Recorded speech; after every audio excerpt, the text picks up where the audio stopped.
Hello everyone আজিৰ ভিডিঅ'লৈ স্বাগতম জনাইছো। আজিৰ কেইবাটাও গুৰুত্বপূৰ্ণ খবৰ। প্ৰথমে দিবলৈ বিচাৰিছো এক ডাঙৰ খবৰ যে 8 বছৰীয়া ছোৱালী এজনী আৱিষ্কাৰ কৰিলে 18টা গ্ৰহাণু আৰু লগে লগে হৈ পৰিল পৃথিৱীৰ আটাইতকৈ কনিষ্ঠতম জ্যোতিৰ্বিজ্ঞানী। যে ব্ৰাজিলৰ নিকল অলিভেৰা নামৰ এজনীয়ে মাত্ৰ 8 বছৰ বয়সত বিশ্বৰ আটাইতকৈ কম বয়সী জ্যোতিৰ্বিজ্ঞানী হিচাপে পৰিচিত হয়। যে ইমান কম বয়সতে তেওঁ নাসাৰ এক কাৰ্যসূচীত অংশগ্ৰহণ কৰি কেইবাটাও ষ্টেৰইড আৱিষ্কাৰ কৰিছে আৰু ছোৱালীজনীয়ে সংস্থাটোৰ সৈতে কথা পাতি কৈছে যে তেওঁ হয় ডাঙৰ শিলবোৰৰ নাম বিশিষ্ট ব্ৰাজিলিয়ান বিজ্ঞানী হিচাপে ৰাখিব বা গ্ৰহাণুটোৰ নাম তাইৰ পিতৃ মাতৃৰ নামেৰে ৰাখিব। ছোৱালীজনীয়ে আৱিষ্কাৰ কৰা ষ্টেৰইডৰ সত্যতা এই মুহূৰ্তলৈকে পৰীক্ষা হোৱা নাই যদিও কিন্তু যদি অনুসন্ধানত দেখা যায় যে তাইৰ দাবী সঁচা তেন্তে কিন্তু তাই আনুষ্ঠানিকভাৱে ষ্টেৰইড বিচাৰি পোৱা পৃথিৱীৰ আটাইতকৈ কনিষ্ঠতম ব্যক্তি হ'ব।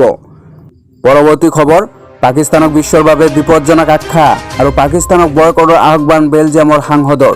যে শেহতীয়াকৈ উত্তৰ ইউৰোপীয় দেশ বেলজিয়ামে পাকিস্তান সমৰ্থিত সন্ত্ৰাসবাদক লৈ উদ্বেগ প্ৰকাশ কৰিছে। যে এক অনুষ্ঠানত অংশগ্ৰহণ কৰি বেলজিয়ামৰ সাংসদ ফিলিপ ডেভিন্টাৰে পাকিস্তানৰ কাৰ্যকলাপক লৈ উদ্বেগ প্ৰকাশ কৰি ইয়াক সন্ত্ৰাসবাদী দেশ বুলি অভিহিত কৰিছে আৰু তেওঁ কৈছে যে বেলজিয়ামৰ সৈতে পাকিস্তানৰ কোনো সম্পৰ্ক থাকিব নালাগে যিয়ে সন্ত্ৰাসবাদীক সমৰ্থন কৰে। যে তালিবানৰ দৰে পাকিস্তানৰ বিশ্বৰ বাবে এক ভাবুকি।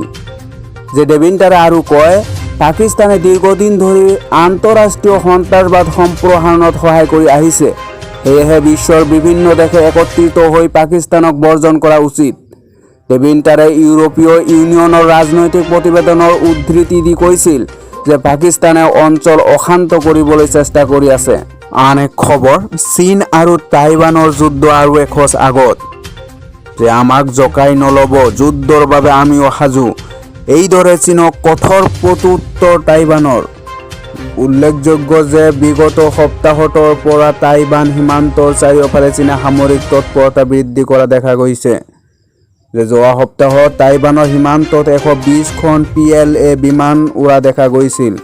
আন্তৰ্জাতিক নীতি উলংঘা কৰি চীনে কৰা এই কাৰ্যক গৰিহণা দিছে আমেৰিকা যুক্তৰাষ্ট্ৰই আৰু চীনে প্ৰেৰণ কৰা বিমানসমূহৰ ভিতৰতো পাৰমাণৱিক অস্ত্ৰ সৰবৰাহ কৰা বিমানো দেখা গৈছিল।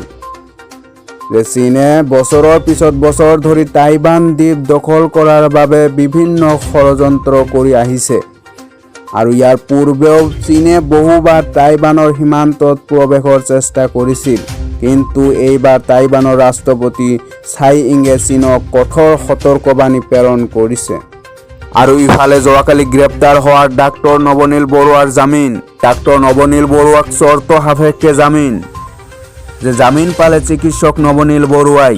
3 দিনৰ জেৰাৰ অন্তত ডাক্তৰ বৰুৱাক কৰা হৈছিল গ্ৰেপ্তাৰ। যে দিছপুৰ থানাৰ আৰক্ষীয়ে গ্ৰেপ্তাৰ কৰিছিল চিকিৎসকগৰাকীক আৰু পিছত দিছপুৰ থানাৰ গোচৰত জামিন লাভ কৰে চিকিৎসকগৰাকীয়ে।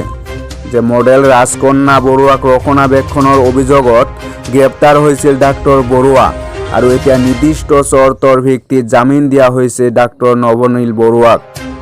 কিন্তু তদন্ত চলি থকা সময়ছোৱাত নৱনীল বৰুৱাক আৰক্ষীয়ে বিচাৰিলে তদন্তৰ ক্ষেত্ৰত সহযোগিতা আগবঢ়াব লাগিব। আনহাতে অসম এৰি বাহিৰলৈ যাব লগা হ'লেও তেওঁ দিছপুৰ আৰক্ষীক অৱগত কৰি যাব লাগিব। এইদৰে কেইবাটাও চৰ্তৰ ভিত্তিত জামিন লাভ কৰে ডক্টৰ বৰুৱাই।